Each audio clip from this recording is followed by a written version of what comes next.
Yes, welcome again. Touchline Hotspur. What episode are we on? I'm losing count already. It's only like episode 4, isn't it? Episode 4, yeah. Episode 4. You're here with myself, Era. We've got Tyler here today. How you doing, my bro? Good, man. How are you? I'm good, you know. I've been keeping well, man. Still trying to get my beard to new levels, you know. I'm good. I did my barber and that. How you doing, Tots? Yeah, good, man. What's cracking? No, I'm good, man. How you been? How you been keeping this week?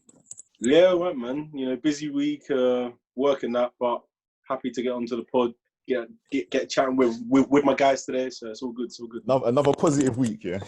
Yeah, man. Can't complain, man. Ohio. Oh, man. How you doing, my bro? Bro, I feel like 3 kgs lighter with there's no beard. I mean, bro, I get ID'd for Red Bull these days. I love the way the vibe just changes every week, fam. Green your magic, man. Yeah, no, I'm calm, man. Just still recovering from bottomless brunch the other Saturday. Crazy. Okay. 2 hours prosecco at lightning speed. It was lit, man. And I step outside and it's still broad daylight. My body was confused. The best ones, bro. Trust me. Best ones. I thought Sai was drinking one. Nah. It's about to say. That's my guy, Sai. Back in malt. I thought he was back in the bear. How you doing, Sai? I'm good, man. I'm good. After all of this beard talk, man, I had to trim my Getting involved, joining the party, yeah? goatee, back to goatee gang. It got hot after that Discord live, innit? So I had to... Oh my days. What was the Discord live saying? I was sitting there in the pool of fire, Hades pit. Monologue Sai, you got your nickname already? Hmm? Monologue Sai, innit? Monologue Sai. It was needed. Cancelo. Cheese. Yo, How you doing, my bro? DJ, yeah, I'm very good. I Enjoying these vibes, talking about beards. It's so fun. Proper late. I saw you get sort of chucked in the flame pit on the last podcast as well, the Touchline podcast. Just with the whole Cancelo thing. More with they Yeah, tried to get you up with the Aubameyang stuff, man. Aubameyang versus Kane.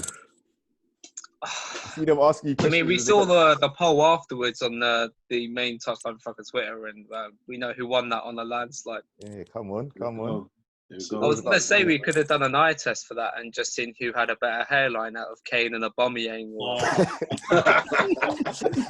who had a better hairline out of the fans even. Nice. I let Kane do the talking. Well, you know what? It's like Kane heard you lot this week, but because he stepped up. Yeah, I think we should start with Leicester. 3-0. I think we all predicted a win going into the game. And you know what? The boys delivered. It was the same lineup as the last week.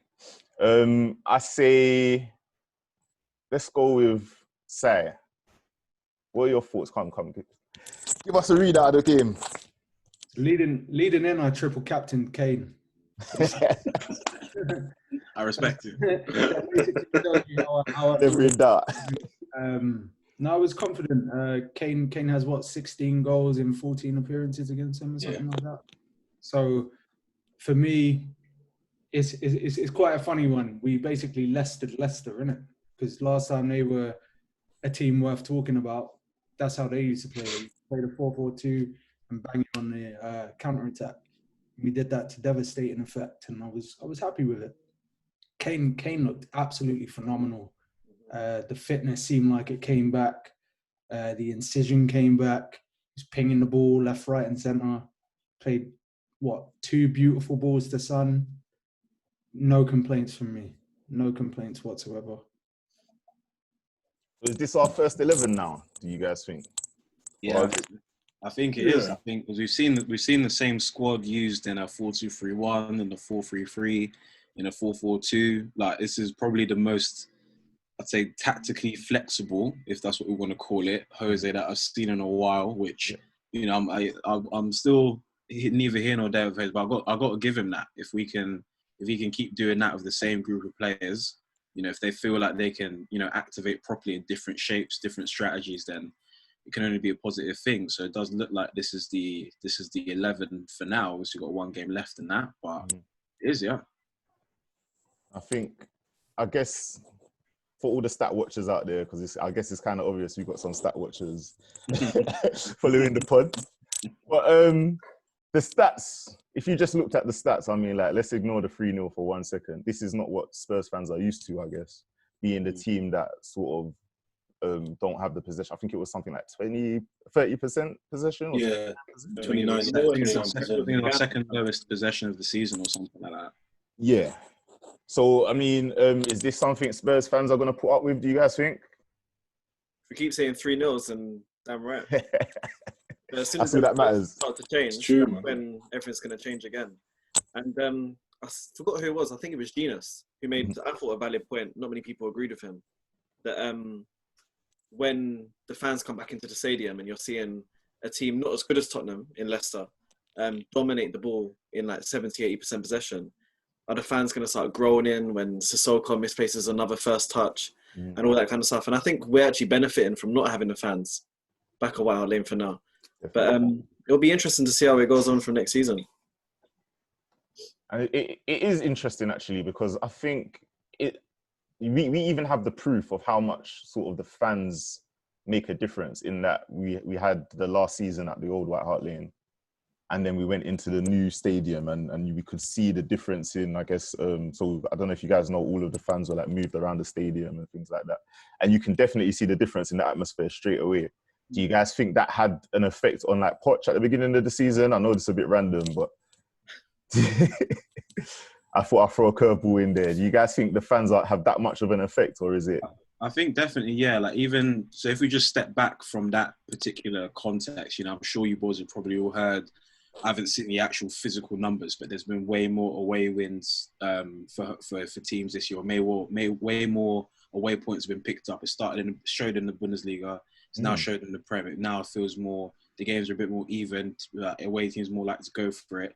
And then bringing it back to the context of Poch, I think it's like, we were getting to a point where as a fan base, we were getting a bit like, okay, when are we going to get to the next stage? When are we going to get there?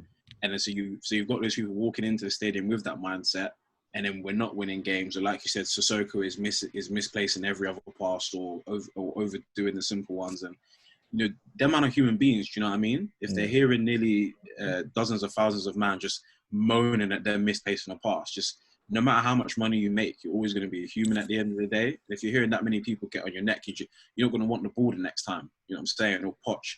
I know Poch must have loved the job, but there must have grown a point where he just didn't fancy going to work at certain points, I'm sure.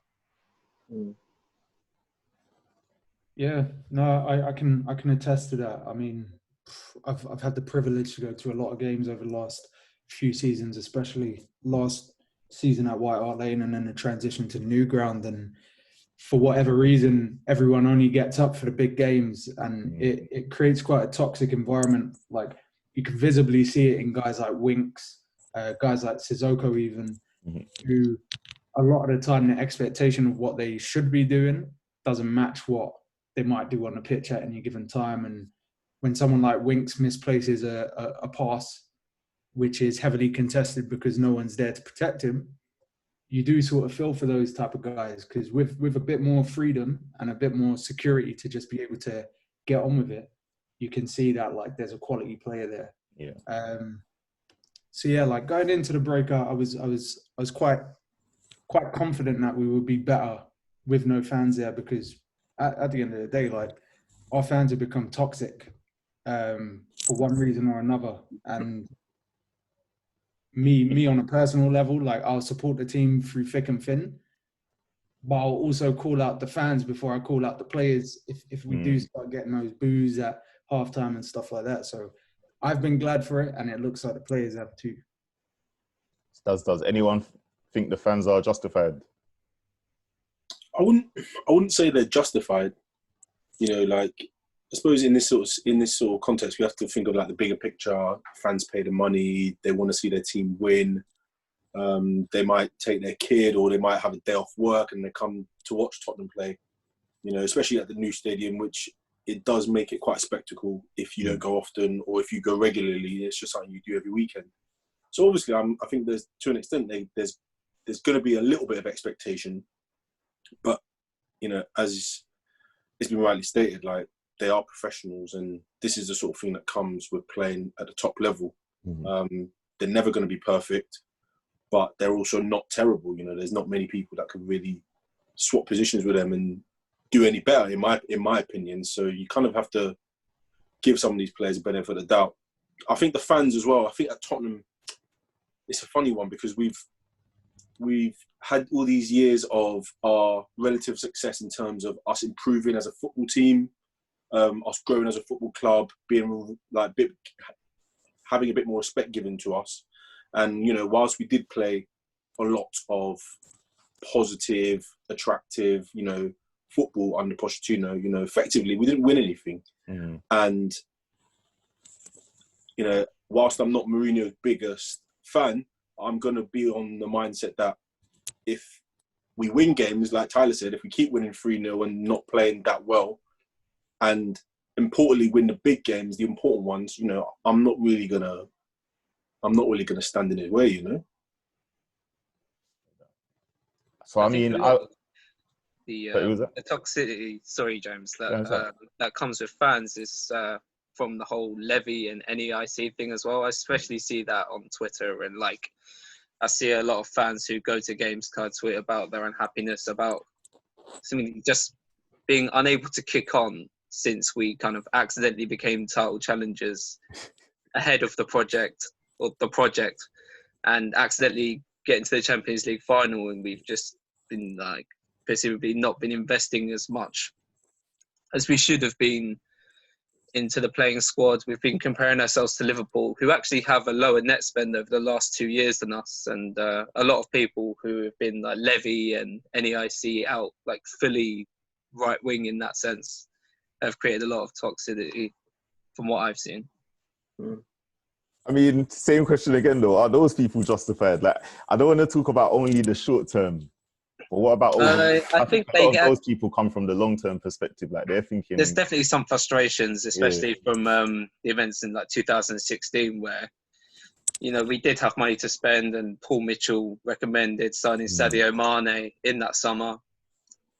Levy thought that was too much money. I think a lot of fans thought that was too much money as well. I remember thinking at the time that Liverpool are really paying this much for this guy. For Mane, I was against it, to be honest. I'll be 100% honest. Like, seeing Mane at Southampton, I thought he had potential. I was probably a bit more up for Son. Yeah. And I remember, I think Levy must have just turned it down. Paul Mitchell then resigned, and we ended up spending 30 million on Moussa Sissoko. Yeah. Which, that was a massive pivotal point. Like, I'll give the fans that. But I'd say they can be quite justified, but at the same time, there needs to be more consideration to the timing of our new stadium as well. Like, we haven't signed many. There was obviously that period we didn't sign anyone for 18 months, but at the same time, we didn't have anyone like Barcelona come in and spend 150 million on our players. Yeah. And none of these teams, like Liverpool or Man City, were building a brand new stadium, which unfortunately did go quite over budget as well. But we got bills, man. Yeah, it's true. Bills. I guess Liverpool showed you what happens when you spend the money right. Yeah, but right. you also have to look at money. Right. That's the main point. We spent the money. We just haven't. You fluffed it away on Chadleys and that. Chadley was a servant, man. He was a servant, man. I'm not dissing him, innit? I'm not dissing him, but I mean, I gotta tell the truth. That's where the money went. If somebody asks you, like, what did you see for it? Get me a couple Chadley stepovers. Lamella's still there, still fighting. If Chadley is the better end of your spending, then that's a problem. It's a problem. Yeah. Would you respect to him? I'll tie him there. And I think the way how Liverpool showed how to spend the money, this is me sort of like just skimming over it. Not really. I haven't looked at this in any detail, but to me, it feels like they overspent in places. So like they did overspend on Mane. They did overspend on maybe Oxlade-Chamberlain. There were players where they competed, and I feel like that's a place where I think the Levy haters are a bit justified. Like there are places where we don't compete. I know it's because we've got bills and everything like that, but I guess sometimes it feels like, can we make that next step? Like I don't want to be the negative guy, but can we make that next step under these conditions, or is that the thing that holds us back? I think it's a balance. I feel like people look at the whole situation with rose-tinted glasses. Like in the Discord live, I drummed in the number 15 years because, by my recollection, the pivotal changing point for us was Lasagnagate. So from that period onwards, realistically, all we've seen is an upwards curve with a couple plateaus. We've not really dropped off from our standard too far. We've had a couple seasons where we finish outside of the top 6, and then the next season we jump back to 5th or 4th. So to become a consistent Champions League team, which we have done, we had done under Poch, the next logical step for us is another ascent, if all things go well. And if we look at Liverpool, as much as we can say, yeah, in this Klopp era, they've got it all right. They've got the right guys in, all of that stuff. It wasn't but a few years ago when they had the Suarez's and the Gerrards and all of those guys and finished second. And that was a disappointment given the position they were in.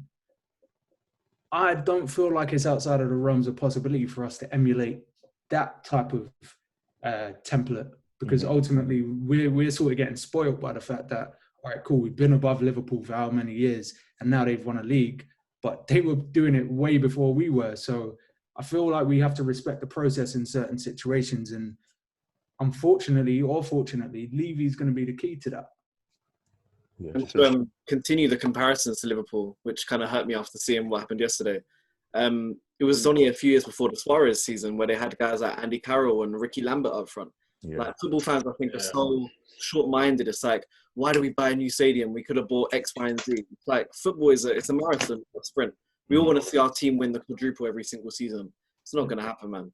We need to build the infrastructure first, then build the training ground and the stadium, which we've done now, and just start to slowly buy the right players in the right positions for the right amount of money without doing a league and going bankrupt or whatever. Yeah. But, I mean, yeah, we might not win the league next season or the season after that or the season after that, but anything can happen in football, man. Anything can happen. So speaking of that momentum, building up the club, Son made a comment.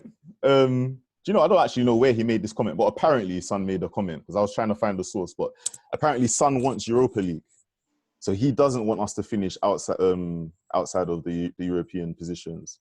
Yeah. And I don't know, sometimes I think maybe that is like a minimum requirement for building this project. I know that we kind of came on here last week and we were talking about how good it would be sort of like to not have that distraction.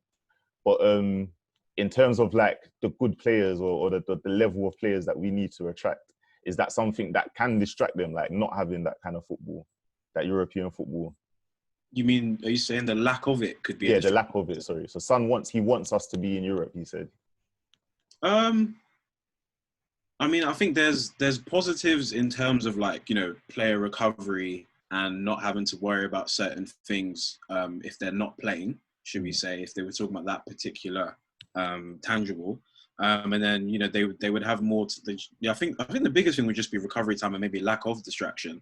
And I know this isn't necessarily answering your question, but I think I just found the bit where Son was talking about it. I tried to breeze through quickly.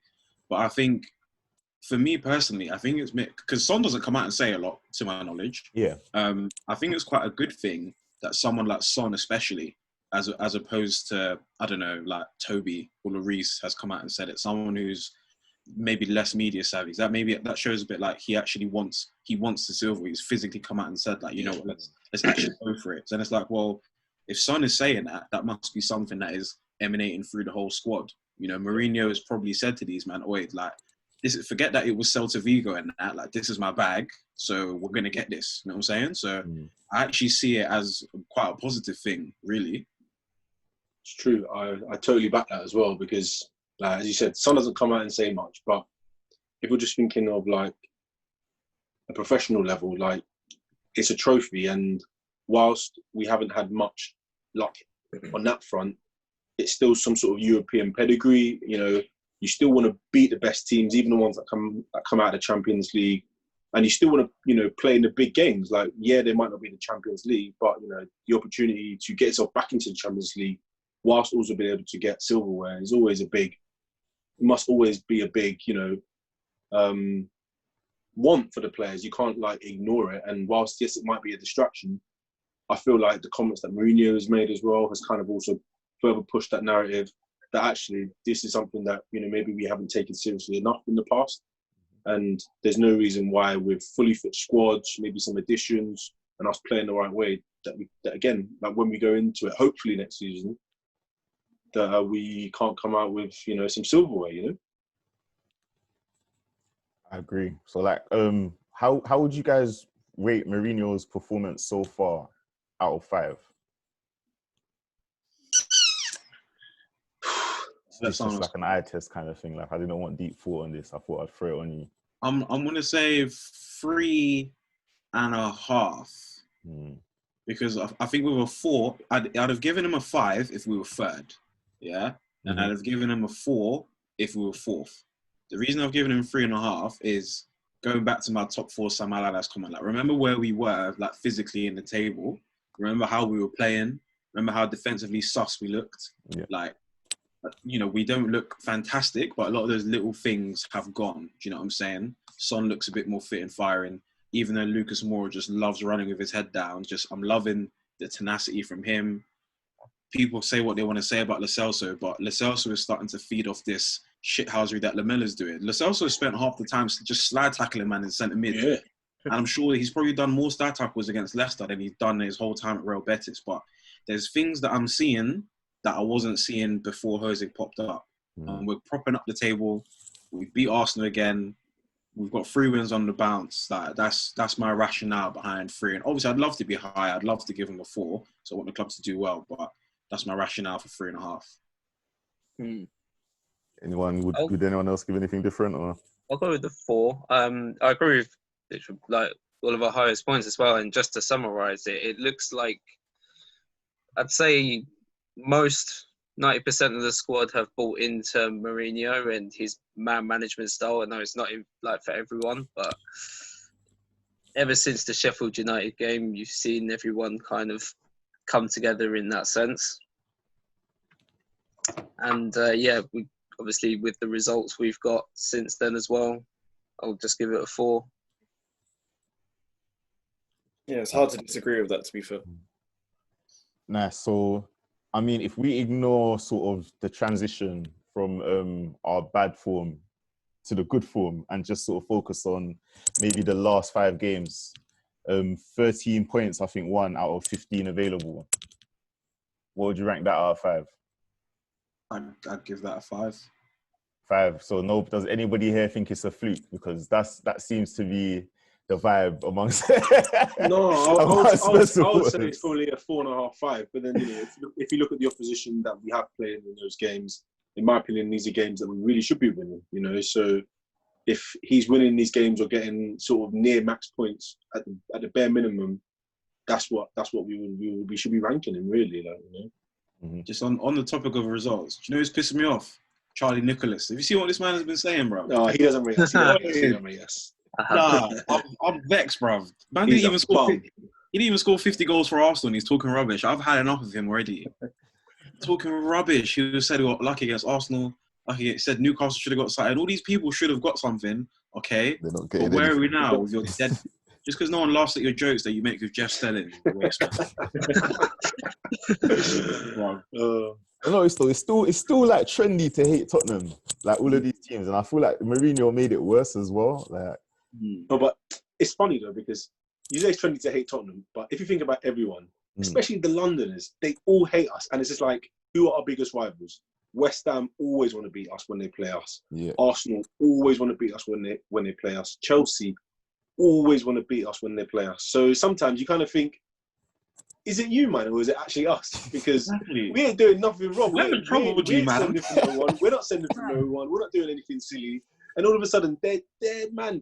Like, it's just funny the other night when when Sai was taking a hit. Sai was taking a hit from left, right, and centre. And I was thinking, how are these men coming for the side when they just got beat by Villa? I can't believe it. Like, they've thrown the narrative completely off. When they just got pounded by Villa, like, I can't believe it. It was, so to me, when I hear stuff like that, I'm just like, no, I'm not listening to that, man. Maybe we are a big club, but all these other big teams, apparently, you know, they all hate Tottenham like the most. So when they talk, it's just like, whatever, man. You just get used to it, man. I think there's envy there. Whether or not these lot can actually visibly see it on, there's envy in it. At the end of the day, like when you're in a team that hasn't always been successful, there's always something to be optimistic about. Yeah. But these Arsenal men especially, it's like, we've been their biggest rival forever. I mean, them lot cheer for Chelsea, they cheer for this team, they cheer for that team. There's even man in groups or whatever that support West Ham and Arsenal. I couldn't take that done seriously. I could not. Got a team for each half of the table. For me, like, the sentiment always remains: whoever we're facing, the energy is fuck 'em in it. Like, that is it. And like, I feel like that is a thread that we have as Spurs guys, that a lot of teams they've never really, the fan bases haven't really been able to discover that, because their number one priority is, how do I stay afloat in a conversation? Whereas for us, man, it's like, we get abused so much that we just have a thick skin. So we always have a comeback. Whether or not people feel like it's credible or not, we've always got something in the tuck. And that for me is where my pride comes, when I wear all the plethora of shirts I've got in the closet. Look at the drip, baby. I first start bringing man, shit. Let's see, though. I mean, I feel what you just said is 100% spot on, and I think that is sort of like what Mourinho's starting to get into the players as well. Like, kind of takes me back to the whole intelligent cunts thing. Like, you're, do you get what I mean? Like, if people are gonna sort of hate you, or they're gonna want to challenge you, they're always gonna want to try their hardest against you. Like, you gotta have thick skin for that, and you just gotta be smart about how you do it, how you come back. And it does seem like sort of how would I explain it? It felt like as a group, that strength wasn't there at the beginning of the season. I didn't feel like there was a team for me. It just felt like whoever's coming out on the pitch, it could be anybody who's going to make the mistake. I know everybody was onto Aurier, and I think we should talk about that at some point as well. Like, I haven't looked at this in much detail, but I was looking at Aurier's stats, and they weren't as bad as I thought they would be, you know, like from the eye test, if you get what I mean. His defensive stats, though, specifically, like, I think it was something like one defensive mistake leading to a goal for the whole season or something like that, or two. And he gave away one penalty. Aurier is because he's made like one or two high profile ones, everyone just has this natural inclination to watch for the next one. Everyone's just a bit nervous. And I think, like, because there's times I do watch it and it's like, it's not like he doesn't get twists up all the time. He doesn't get turned all the time. But when the one time he does, it's a big one. Yeah. You know what I'm saying? It's live on Match of the Day. It's the new meme on Twitter. Everyone's calling Aurier a fraud. Like, it's like everyone's waiting for it. Do you know what I mean? I know, yeah, we understand that. I'm not saying he's like the best defensive defender in the league. Like, he's obviously not.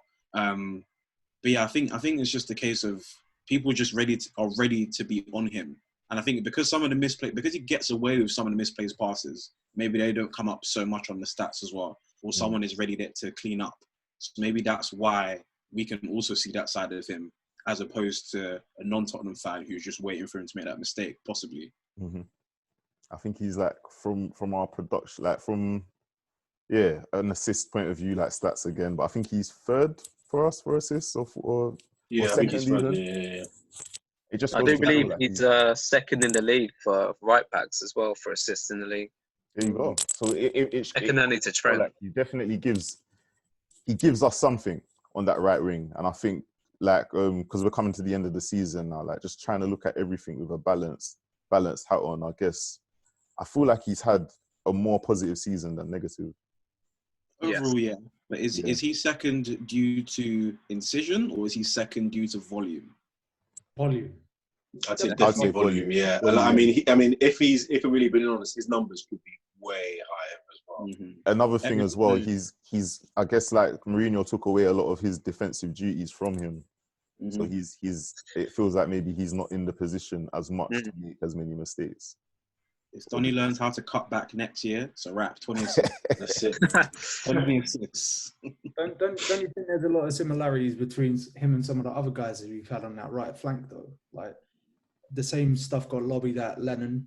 Lennon couldn't pick out a final ball. Carl Walker as well. I think they're very similar. Walker made a lot of mistakes for us at with the rose-tinted glasses. Forget about it's light skin privilege. What though? I was just thinking, just as a really quick question, and not to take the host duties off you, Era, but out of Carl Walker, Kevin Trippier, and Serge Aurier, who's been our best right back? Because I'd stick my neck out, and as it stands, I'd probably say Serge. Best right back. Out of those three, yeah. I want to say Walker because he was the right back when we was at our best. But I actually think Kieran Trippier, you know. I was going to say Trips. I think Trippier. I actually think Trippier, yeah. I'm on Trips. Do you know why? I feel like Trips was the most consistent. And I know that sounds crazy. But you have to remember, out of all of those three, yeah, that's what I'm saying. Out of all of those three, they all had defensive mistakes in them. And I just feel like Trips was the most consistent across attack and defense. Yeah, I'd probably say that as well.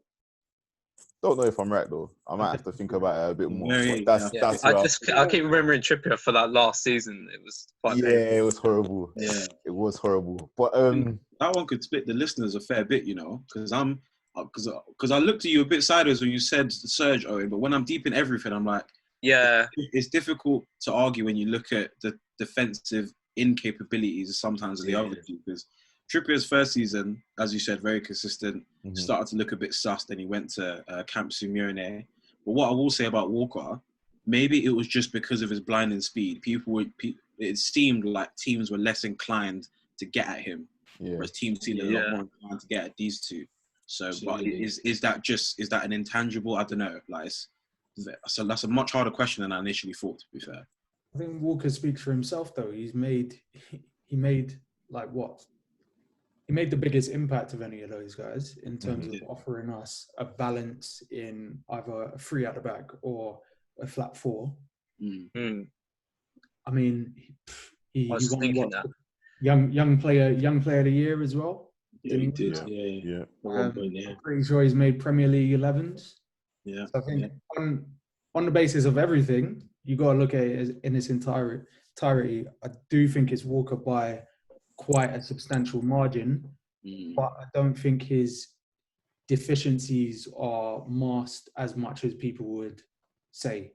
I feel like he was always a bit of a liability defensively, but obviously we were a better team at that point, so they weren't as highlighted in certain periods. But Walker for me, without a shadow of a doubt. I mean, I think I'm trying to remember if Trippier was in the Champions League squad. Yeah. So does being in the Champions League, does being a Champions League runner-up trump, I guess, being in the team of the season for anyone? Nah, probably. No, I wouldn't say that, because I swear if you're in the team of the season, it's really you're being judged on your body of work as in the season. Whereas you can look at sort of in Champions League, 10 games that are kind of highlights throughout the season for you to get there. And fortunately, you know, people could say that we lucked our way there. So I would actually say to have a body of work over the season and say that you're on the team of the season is probably a higher accolade, I'd say. Nice. I still feel like we done Trippier wrong, man. Having Trippier here with us right now, I think would be a good move. Would be a great move. He was just so defensively sus in his last season. He needed a break, I think, man. He needed a break. Can we still miss that period, that Pochettino period, or do you think it's just nostalgia at this point? Like, have we completely moved on? Is this Mourinho's team, like, or is he still playing with Pochettino's team?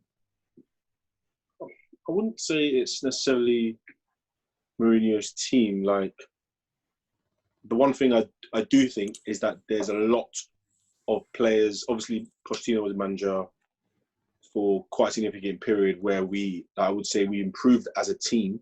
And there's a lot of players that, you know, he kind of oversaw, players that I would say he improved.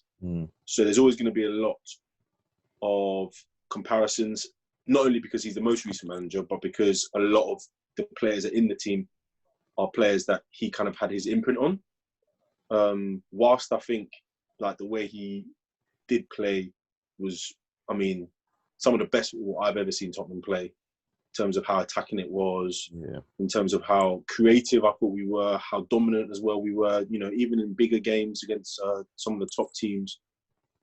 But I think slowly, like, the one creeping thing that used to always get me about Pochettino's teams was that, like, if there was a chink in the armour, if a team found it, that was pretty much it.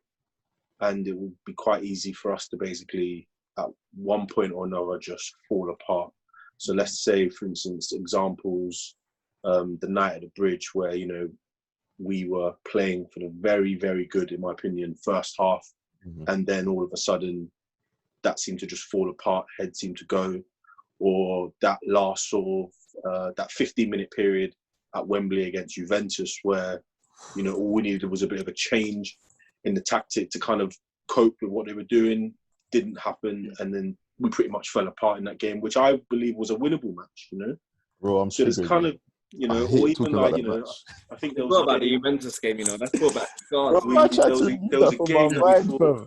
Who was it? There was one more game. The game against, it was in the season where we were trying to catch Leicester, and I think we needed to win at home against West Brom.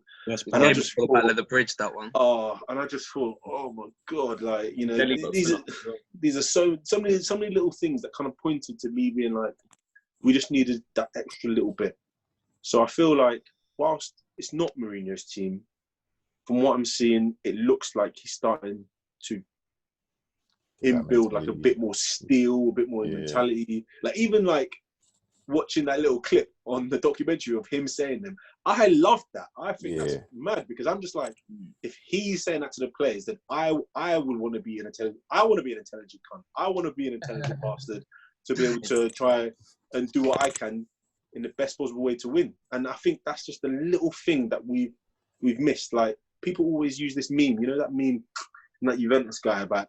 This is the history of the Tottenham. That pisses me off so much. That pisses me off so much because it's so right. And you're like, I want people to not like link that sort of mentality, that sort of like opinion to Tottenham. You know? Don't you think it's easy to link that mentality when you just fail at the last hurdle? Though, it's for me something that's never really sat well with me because I remember when Redknapp came in. One of the first things he said is, I don't want to see. So we brought in Wilson Palacios. We go into the game against Arsenal and we look a totally different side. In the following years, we were competitive with all of the top 4 teams. So realistically, at that moment, for me, we shift that sort of stigma of being soft underbellied. Obviously, AVB came in and it didn't really hit off the way that it was supposed to, but we still beat Manchester United for the first time in the Premier League. So again, that soft underbelly narrative sort of got dissipated. We'll skip over Sherwood because he's a prick. We get a mixed bag, we get to Pochettino, and ultimately we were just suffocating teams every game, and we managed to break that top 4. We finished above Arsenal for the first time. So again, that narrative only really came back into the fold once we started to fail at the point where our sort of expectations got sort of heightened by something that wasn't really supposed to happen. So for me, I take it with a pinch of salt when I hear guys from Juve or guys from here or guys from there, because we wouldn't have been in the Champions League final to lose if we hadn't put on a heroic effort against Ajax. Yeah. So it's like, you can't really pick and choose, because the last time we won with a team that was soft as shit. Yeah. I think I don't know what it is about. I just think it's just the soundbite, just the way he said it, blood, the melody of it, everything, fam. I'm so triggered by that shit, bro. It's the real. I hate it, bro. Yeah, he said it with some Domino sauce on top as well, man. Bro, it was too much. It was too much. I said, you made Tottenham. I was like, Bro, man, I said every the syllable. glee, the happiness in his face when he said it. I was hurting, man. That's one of my worst Tottenham moments. I don't even know why I have it so high up, but I hate that moment, bro. I don't even like talking about it. So let's move on, please. Let's go to you guys want to go through listener questions? Yeah, man. Ooh. I guess because it's the first time we're doing this, I don't even know what's the best way to do it. Should we go? Can I just say, like, hold tight, everyone that should drop the question because we were thinking about it, so in the fourth pod should we? And then Owen was like, "Wait, fuck it, man, let's do it." And no, like on the level, like, just thank you everyone who actually just took time to like just tweet us and shit. Like, it's appreciated. For real, man. And like, even like, thanks to the Tottenham fans, but it looks like there were fans of almost every club like throwing questions out as well. So thanks to like the wider fan base as well. Like, everyone stay locked in and keep sharing with your friends. I wanted to say, do you guys want to do this? Should I just ask all the questions, or do you guys want to go like, should we go question for question? Have you guys got it open as well? Yeah, I've got it open. I don't mind. How do you want to run it? Yeah, should we just all pick out a question that we think is good? I mean, I'll go first. Do you trust Mourinho in the transfer market? That's from @Paul Gibbons. I don't trust Mourinho, and I think Mourinho and Levy is potentially the worst combination to go into the transfer market. I literally just have my fingers and toes crossed for Luis Campos. Like, this is the guy who, as I said on the pilot, this is the guy who brought in Bernardo Silva, Fabinho, Benjamin Mendy, Tommy Lamar, all to Monaco before they blew. I'm fairly certain he had something to do with the Mbappe deal as well. And like, his credentials speak for himself. You know, I appreciate not all the top clubs have a director of football. Like, you know, I think Madrid don't, but Madrid's Madrid. United don't, but again, United's United. But I think if we want to get to that next stage, and, you know, Mourinho's already shown he can do stuff a bit differently on the pitch with his flexibility. Let's hope. I mean, it depends on the parameters that he's given as well, because, you know, some directors of football are just there to discuss the transfers. Some are there to handle it a bit more. Some of them are more of a long-term thing. So is it like, how much leeway is the director going to get? But I think I trust them, man, with Luis Campos ahead of them. That is my answer. Any other answers, or? Word for word, probably what I was going to say on that one. Because that answers another question as well, because there was someone else asked, should we get a director of football? Luis Campos would be great. Like, he done great work at Lille as well. So, yeah, if he's at the head of the transfer committee, I'd trust that, but I wouldn't trust Mourinho and Levy on the transfer committee as it is now. Are we going to have like a repeat of, I guess, the same thing where Campos is suggesting players and Levy's like, boy, we got Declan Rice at home, or something like that? I hope that it's going to be different. I mean, Poch, when he signed his new deal, made a big song and dance about conversations he had with Levy about being more creative in the transfer market and having money to spend. And we saw how that ended. But I can't see Mourinho coming in without certain assurances, and Levy with a certain level of understanding that we can't really afford to make the same failings. So yeah, as a full sort of agreement with Ohio, I would say, yeah, with that structure, I'd be quite confident that we can get it right. Without it, I think it could be a disaster. I've got a question. Just while we're on the topic of transfers, I've got a question from Houdini. At Houdini, he says, "What are your expectations for next season? What realistic moves do you want to see in this window? Don't say Zaniolo." I see rumours for Zaniolo today. I can't lie. Everyone saw the goal as well. Yeah. Everyone saw the goal. Very saucy. You would love to see it. I can't lie. You would love to see it. I think, like, I don't know. With the whole Zaniolo thing, I think players of that Yeah, like players, prospects like that. I think it all comes down to what point of their career they believe they're at. Like, are they after money at this stage of their career, or are they after playing time? Because I mean, we can definitely offer Zaniolo sort of playing time, or I don't know, actually under Mourinho if he wants that kind of player, but we can offer, I guess, more playing time than some of the top clubs, some of the other top clubs. I just don't think we can offer the same amount of money. So it's up to them. Realistically, who do you man think you could see? I'll link it into a question from at @AJ_. So they sent. I'm glad they sent 6 questions, but to try and link it to one. So obviously, Houdini was like, who do you think we can realistically get? And then Ajay has said top 3 positions to address. So like, Tyler, what do you think? I mean, I think we're all in agreement that the positions they need strengthening are probably fullbacks, another central defender, a defensive midfielder, and probably a backup to Harry Kane. It's just about finding the right guys. I mean, the 2 people being linked heavily with is Højbjerg, and the Korean brother from the Chinese Super League. I've never seen of him. Yeah, I've never seen anything from him. Oh yeah, no, I watch him all the time, man. What do you mean? But they're the kind of guys we're going after. I mean, the Zaniolo one would be amazing, wouldn't it? But it just smells like, see when players try to drum up media interest just to get a new deal. Like Arsenal get done with it all the time with like guys like Partey, and Arsenal fans always buy into it. So, we're going to get Thomas Partey. No one wants to join your club. Yeah, no one. Tell him, Ty. Tell him. But I don't know, man. We need some British players for the homegrown quarter. We need some cheap young prospects. Are we going to get it? I think Max Aaron's like fitting that profile that you just spoke of. Is he the best right back? No, I don't think so. But I think he's up there in terms of like some of the best homegrown fullbacks that are actually going to be available. But yeah, when you put that parameter on it, definitely. Yeah.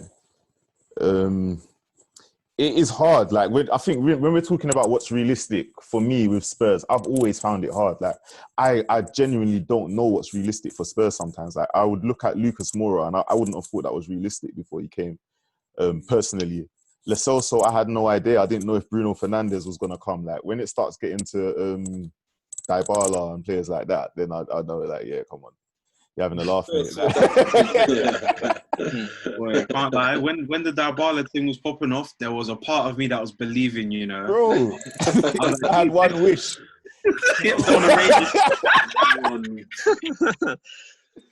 But I was sending selfies in the group chat doing a Dybala pose as well, just sitting in this the whole time with the side eye. I was convinced he was at the training ground the whole day as well, but he was logging it out. Yeah, we wanted that, and we ended up with the. I was doing that after Stevie. Yeah, Stevie's my guy. Stevie. I think we've all been waiting for this question. Let me scroll and find it. Okay. What's that, AJ or OJ? Actually, a quick one. Apple juice or orange juice? Quick one. From hold tight at SG_THFC for that one. For me, I think Apple's elite. Like, especially the Cloudy. Yeah, my guy. Well done. It's all elite. About the it's elite. If you haven't tried the Lidl brand, you need to try that. Real talk. I'm giving that transfer. And Lidl, if you want to sponsor the podcast, I'm a snob for apple juice as well, man. I don't drink in it, so when everyone's going out, I get the apple juice that looks like the beer. And then when I'm at home, get some Capella apple juice. Capella's good. Yeah, that slaps. Capella slaps. Love that. No contest. Orange juice you can only have in the morning. Orange juice is kind of like 90s. I can't lie to you, bro. You gotta leave that in the past, man. Let that shit go. We got one from @DrillShacks. Is it acceptable for a top 6 team to have an attacking midfielder have 1 assist and no goals in 27 games? And why are Tottenham fans refusing to accept that Gio is a flop? I'm going to keep quiet. Whoever sent this question, just send me their postcode, innit? @DrillShacks, we need you to DM the pod. Come outside. Come around the corner, man. Oh, they always come. That's the thing. Like, I just don't get how you can watch Lo Celso and that can be your opinion of him. Like, it just seems insane to me. Like, he's in or around every goal. He might as well be, for all effects and purposes, Eriksen at the moment. Like, I'm not saying he's the same player or anything like that. I just mean, like, just because he doesn't get the last touch before Kane shoots doesn't mean he's not like a vital part of our build-up. And like, you know, I've also noticed, I don't know if it's because everybody wants everything quick. Not everyone's going to hit the ground running. Man's never been in an English-speaking country before. How many injuries has he had? Of those 27 appearances that you see on Fantasy Premier League, only 14 of them have been starts. You know what I'm saying? Like, he's under 2 different managers. Man are allowed time. Do you know what I mean? One minute he's playing 10, next minute he's playing deep line playmaker. Man's changing roles in between games. Do you know what I'm saying? Like, man, he just got here. Do you know what I mean? Like, allow it. It's first to say he's one of the guys that can just get the assist before the assist. Yeah. And as well as obviously being extremely press resistant, he carries the ball extremely well. He's also been extremely like tenacious off the ball as well. He's there, he's tracking back, he's getting tackles in, he's shithousing, being a clever cunt. And he's been doing it all with an injury since the restart, apparently. So, full dues to him. Yeah, I think at this point, it makes more sense to call Ndombele a flop than Lo Celso. And obviously, I don't think Ndombele is a flop at all. But it just makes more sense. If you had to. This one from at Blay_Vision. We kind of went over this point. He said, I didn't want to be biased and leave this one out. He said, why do Spurs always flop when it counts? But I like to feel we've kind of addressed the soft underbelly thing, and we've addressed, you know, Mourinho instilling a bit more steel, a bit more mentality. Just quickly on that one, I don't know how you meant. I remember there was a time when we were like 3-1 up against Chelsea a couple of years ago, and I was still very nervous that we might actually lose the game. Whereas now we can be 1-0 up, and I'm like, I'm right, you know. Do you know what I mean? So yeah, I think we got that one. We got at HC Cams. He said, "Do you think we can become a devastating counter-attacking team next season, as shown against Leicester? And do you think the fans will accept this style of play?" I think we kind of touched on that one as well. But well, not so much about a counter-attacking team. I do think we can become a counter-attacking team. I found that when we're a bit defensive, or when we played like a bit more negative, I think it suits Kane a bit, because he's picking up the ball and people are bursting past him. So he's picking up the ball on the halfway line, but not with people already in front of him, like the whole team, or the whole opposition team sort of just chilling behind him, in front of him. Sorry. Now he's got people to pick out, and I think he likes doing that. If you get what I mean, like, he can pick out, he can drop back as looking like a 10, or pick it up deep and pick people out, having willing runners like Jung-Min's son, Lo Celso in front of him. It works, and I think that's what he used to get from like when Dele Alli was in his best form as well. So it's just getting those two things together, man. I'm loving it. I don't know what you guys think. I think like since the restart, if you look at the 2 games we've dominated possession on, was the 3-1 loss to Sheffield United and the 0-0 to Bournemouth. So I feel like with our current personnel, especially with our main midfielder frozen out at the moment, we kind of have to just play to our strengths. And our strengths are Lucas and Son's pace, Kane being the best striker in the world, and guys like Lo Celso who are tidy and can pass the ball quickly forward. And I feel like we're doing really well as a counter-attacking team. Okay, I don't want to run over. How many questions you say we got left? I wanted to touch on one. Val Noon 13, where is Mbappe? He's living comfortably in France. You asked, do you think Harry Kane's best days are behind him? No. Oh, come on. Absolutely not. Like, this is the evolution, baby. People need to understand that, like, this guy is a shooter. Like, not only has he proved himself on a number of different levels, but if you watch the sort of player he is, like, he knows exactly what to do when the ball is at his feet. You don't see any dilly-dallying. You don't see any drop in his confidence in his ability to do what he wants. I do believe, whether we like to accept it or not, that the injuries have had an effect on his all-round game, because, you know, as I mentioned before, like, this is a 26-year-old who's kind of come into sort of the peak of his ability, and he whilst he can't do what he used to do physically, I believe things like anticipation, positioning, finishing, you don't really lose those things. And the number of goals to games, especially, it really shows that he hasn't, lost a little touch. Like, this guy this season has had an injury that basically put him out for a minimum 3 or 4 month period. And still, he's on 15, 16 goals this season in like 22 games.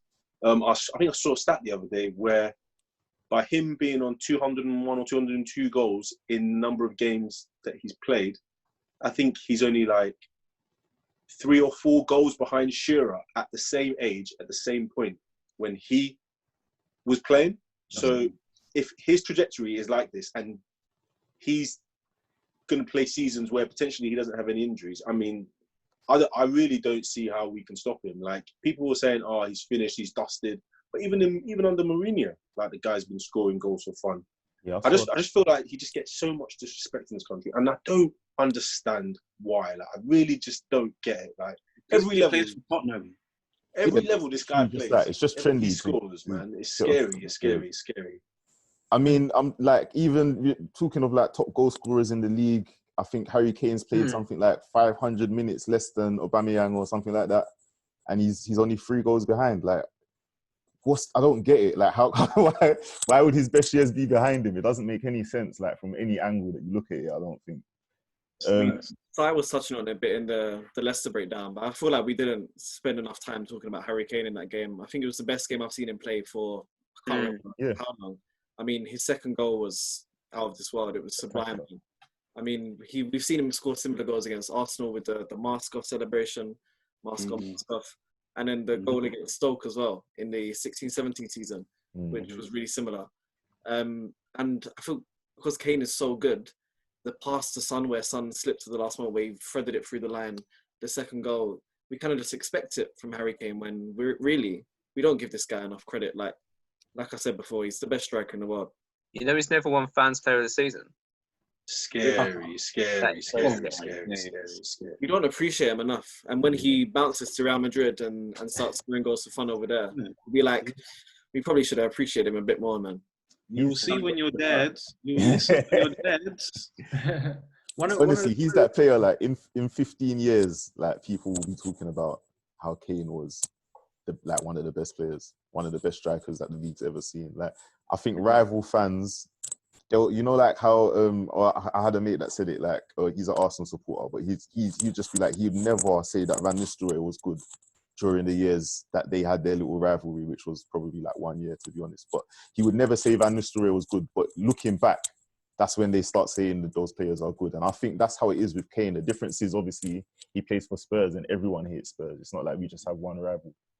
Van Nistelrooy was scary, boy. Yeah. I think one of the big things with Kane as well is people don't understand his game. This narrative that, like, he's at his best when he's just poaching around the box is entirely false. Yeah, false. Completely false. The guy came through the ranks as a number 10. Like, he wears a number 10 for a reason. He knows who his heroes were, and his game is very much modelled around guys who can pick the ball up from deep, get involved in play, and then be the last man to arrive in the box. And that's when he's at his best. He ran the length of the pitch to score one of the goals. I think it was the first one. Yeah. And that's the first time I've seen him run freely in probably about 8 months because he's been nursing injuries. So again, it's very easy when players aren't shooting on all cylinders or firing on all cylinders, I should say, to basically discount their ability or even just cast aside their fitness. But as we've seen, the guy's had a run of games, had the chance to get fit, and now he looks the best in the world again. Yeah. I want to try and combine 2 questions here. So we got one from @THFC_AJ says, so we kind of touched on it a little bit. So do you think Hojbjerg could be the answer to our crisis in defensive mid if he does sign? And then off the back of that, I'm going to add whole lot of Rafi says, see a lot of first fans say we should sell Dele, which I find absurd. But how do we fit Dele in if the plan is to play 4-3-3 with Hojbjerg? For the second part of that question, before we get to Højbjerg, do you guys think Dele can play that sort of backup to Kane? He has that sort of shadow striker in his locker, but do you think he can do the solo striker like as a? He'd still score more than Firmino, that's for sure. He has. Yeah, he could definitely do it. Oh, fucking hell. I think you see that Harry Kane video with announcing the gender of his new kid. So if it's Firmino, the baby will be born before he even finds out the gender. Certain man, I never find out the gender of their babies. I think that Dele has the ability. The way Dele plays now, because we've seen him potentially try and lead the line on his own, doesn't quite work. We've seen what he's asked to do when he gets close. Sometimes his mind in the final third isn't always on point. We know he wants to be Mr. Run onto it in the box. If he wants to start, he has to adapt. Do you know what I mean? Like Son's going to stay. Dele's. I don't like seeing Dele on the right in any way, shape, or form. And Moura is effectively defensive winger these days. And then on the break, like it's on Dele if he wants to fit in the system. He's got to turn around and be like, you know what? There's no room to play shadow striker here. I've got to be ready when Kane's out to drop deep and do the same thing. Or, is it a case of where Son's out, or if he plays with Son and they swap sides and then he thinks more, let me get less involved in the build-up and I'm more involved in the break? I don't know. But then are we now asking ourselves to sort of, without the ball, play with 10 guys? And I don't know. He's just got to adapt. Definitely has to adapt as a player. Like, he's been known for a lot of different attributes, in that sort of support striker sort of role. And I feel like for him to fit into the current team, he definitely has to adapt his game. And I think also, personally for him, he has to improve on a number of different fronts, man. Like, I feel like when you watch him, he gets so frustrated with himself. And sometimes the fans can get quite frustrated with him.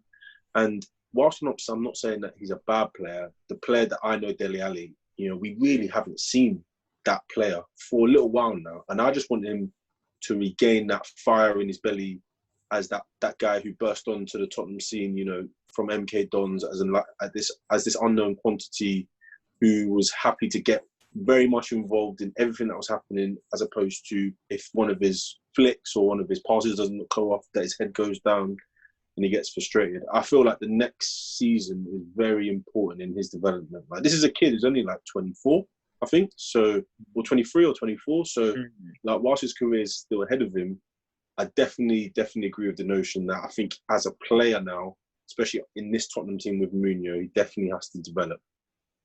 But there's a player there, but I don't know. I think there's sort of a space for him if we do transition fully into this counter-attacking style.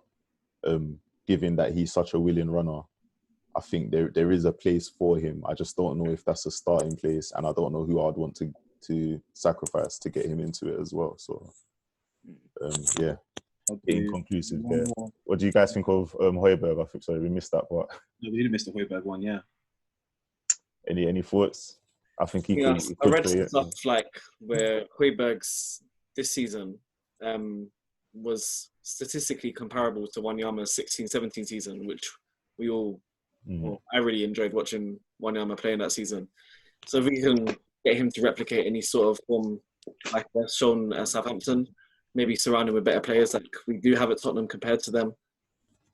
Who knows, man? Who knows? We definitely need a guy who's just going to do the dirty work, tackle, give the ball to the more flair players. Is Højbjerg that guy? Probably. I don't know who else we can get. I've seen these Football Manager Twitter people that just say, get Kondogbia, get Zakaria. Like, we're not in the market for these kind of man, innit? Like, we need to use players like Peters to get Højbjerg in. Like, that's our level right now. And I feel like to bring in a captain of a Premier League team, who, let's not forget, Pep Guardiola was gushing about when he was a teenager going through at Bayern. Maybe Jose can have one last trick up his sleeve and get him playing really good football again. I hear that. Last two from me, if anybody wants to take over. I'm not sure what time is saying right now. So yeah, second to last, at can_man_d, Canman. Highlight and low light of the season. Low light 7-2, man. Yeah. You man at the game. Oh, 7-2, man. That was something else, man. Just the overall realization that Pochettino's era was over before the calendar year had even come in for 2020. I think when I saw that Poch had been sacked, when that moment I was like, nah, it's actually happening. Nah. I would do a couple of days before Poch got sacked. I was calling for it, innit? Because at the time I was just, I've had enough. And at the time it was my girl's birthday. Flew out to Seville, and we was walking around the streets of Seville having a lovely time. I'm getting bare beeps on my phone, so I check it. He said Pochettino has been sacked. I can't lie. A couple man tears had to come out that night, man. I can't lie. Whole day ruined in the sun. Holiday ruined. Man. I put a spin on that when I saw that Jose had been Energy. Hello. I remember walking down the road in the rain, just like shaking my head, just like, I'm cancelling my membership. This guy there, he's gonna take the soul out of my club. And then I had about 3 sleeps. 3 days went by, and then I felt a little bit better. And then highlights. Highlights. I'm gonna take It's the easy one to say the North London derby, wouldn't it? Yeah, Toby. I think that'll have to be mine. Mm-hmm. And the guy who scored the header as well. Highlight for me has to be Stevie's goal against Man City. Like in a season where we didn't have much to really be happy about, for City to come to Tottenham and for Stevie to score that day and Tottenham to win, I think that's probably one of the best I felt all season. Even though it was a bit of a anomaly in a season, but I think for him and for the club, I think it was a good thing as well. Actually, yeah, I'd agree on it. And then the last, was there any more? If anyone wanted to shout out, I got one more from me personally. I know. So none of us have seen Alfie Devine at all. The 15-year-olds that we just signed, and I didn't. It was asked on the Coys.com pod I appeared. And I didn't really get to say my bit because I think I know some people definitely are. Why are we spending 500 bags on a 15-year-old, etc., etc. But it's a bit like, from what I've never seen a kid play in my life, but from what I've been reading, for those who aren't aware, Alfie Devine got released from Liverpool at 11 years old. And just from what I've been reading, the kid is unreal. Like he's been playing, if you're playing under 23s at 15 years old, you have to be something. Do you know what I'm saying? I think he used to be a striker, plays a bit more like a box-to-box now, but obviously got eye for goal. Apparently he went to this tournament with England 16s, and he won player of the tournament but he was the 3rd youngest player in the whole tournament. And it's like, I understand that the priority has to be, upgrading the first team where we can, or filling in the massive holes and stuff. But if Alfie Devine becomes a superstar at 20, and then we're going to read the same articles that we're always reading about missing out on Mbappe, missing out on Ronaldo and stuff, we'll be saying the same thing. So it's like, if Jose, of all people, is allowing a rubber stamp on a 15-year-old kid that is potentially going to develop, who knows? Kid could be ready in 3 years. Do you know what I mean? So like, I've never seen a kid play in my life, but we need a star boy. You know what I'm saying? I just hope it's not another situation like Marcus Edwards. It could be a Marcus Edwards thing. But we need to fix that halfway into the team, it feels like. But definitely happy to see those kind of players being bought. Like, I think it's important that we keep it up. But I just hope Mourinho doesn't kind of... In fact, no, I hope he does implement a pathway into the team, because we didn't really have it on the Poch either, if we're 100% honest. I'm buying the stocks now. No. Lump on, man. Lump on. I think, that's probably it for today. Unless anyone else wants to do throw anything else in there. No, just a quick shout out to Owen last week on the main Touchline pod. I think he wrapped the Tottenham boys very well. Held it down. And held his own, man. So well done, boy. Hello. All right, lads. Till the next time. Love, boys. All right, boys. In a bit. Love, boys. Love. There we go. Did that. Still recording.